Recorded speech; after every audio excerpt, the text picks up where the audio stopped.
Pezullimi i punimeve për investimi në Triport në portin e ri të integruar i bllokuar nga SPAK ka sjell problematika të mëdha për operimin e aktivitetit aktual të portit të Vlorës në zonën e Skelës. Ditët e fundit televizioni 6+1 Vlora ka ngritur me shqetësim pezullimin total të punës në Triport, problematikat e krijuara me projektin e ri, në një kohë kur Triporti i portit aktual të Vlorës po merr një tjetër drejtim, ka ndikuar negativisht në aktivitetin dhe të ardhurat e portit. Shqetësimi ngrihet edhe nga nëndrejtori i këtij institucioni, Kreshnik Tepelena, vështirësitë dolën më shumë në pa gjatë sezonit turistik. Edhe atë pjesë që ka mbetur terminali, domethënë është duke na uhequr nga administrimi, themi kemi përballuar një sezon shumë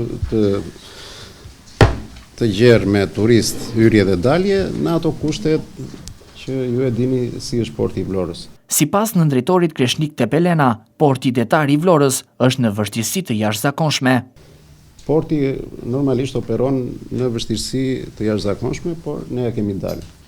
Vështirësitë që po kalon aktualisht porti detar i Vlorës konfirmohen edhe nga drejtuesi i kapitenerisë, Lorenz Rexhepaj. Sipas Rexhepajt, në portin aktual në Skel ka vështirësi të madhe në përpunimin e trageteve dhe anijeve të tjera tregtare.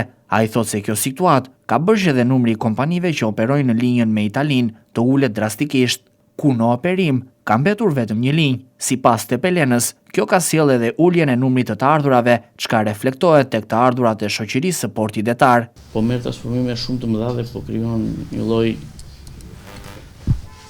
vështirësi gjatë operimit të këtyre operatorëve për mjetet e tjera lëndruese. Duke filluar që nga tragetet, nga dy operatorë që kanë qenë, ka ngel vetëm një operator, kjo sjell dhe ulje e prekjeve dhe të pasagjerëve që prekin portin e Vlorës. Gjithashtu aty në portin e Vlorës përpunojnë edhe anijet me ngarkesa të ndryshme, të cilat në shumë vështirësi mund të operohen. Në Triportin e Vlorës, aty ku po ndërtohet porti i ri tregtar që synonte të sillte zhvillim dhe që të shërbente si nyje për mallra dhe pasagjerë, nuk po punohet, por në horizont ka lindur një skandal më vete. Një pensionist është pronari i kompanisë Premium Construction and Maintenance, e cila që nga emri tingullon si prestigjioze. Sipas dokumentave zyrtare, administratori i saj rezulton Hektor Agalliu, momentalisht pensionist me origjinë nga Berati, i cili është njëkohësisht edhe punëtor i thjeshtë në firmën Salilari. Pra rrjedhimisht i bie që është një njeri pa eksperiencë në ndërtim, pa staf, pa mjete, pa histori biznesi, por me sa duket, me diçka që në Shqipëri vlen më shumë se gjithçka tjetër, lidhjet e duhura. Një pensionist me pension 200.000 lekë të vjetra është ai i cili është shpallur fitues për realizimin e një prej investimeve më madhore në Vlorë, që është porti i integruar, i cili ka vlerën e 60 milion eurove. Koncensioni gjallë dyshime se pas këtij projekti fshihet një procedurë dyshim që favorizon një shoqëri të krijuar vetëm për të përfituar nga fondet publike, ndërsa pronari zyrtar rezulton të jetë një pensionist pa eksperiencë në ndërtim.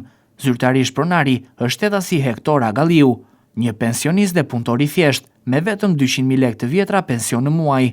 Aktualisht ku në portin e ri të Vlorës duhej të punohej me ritme të larta, prej shumë muajsh nuk po punohet dhe ka rënë heshtja. Kjo gjë ka sjellë vështirësi të madhe për aktivitetin financiaro-ekonomik të portit aktual.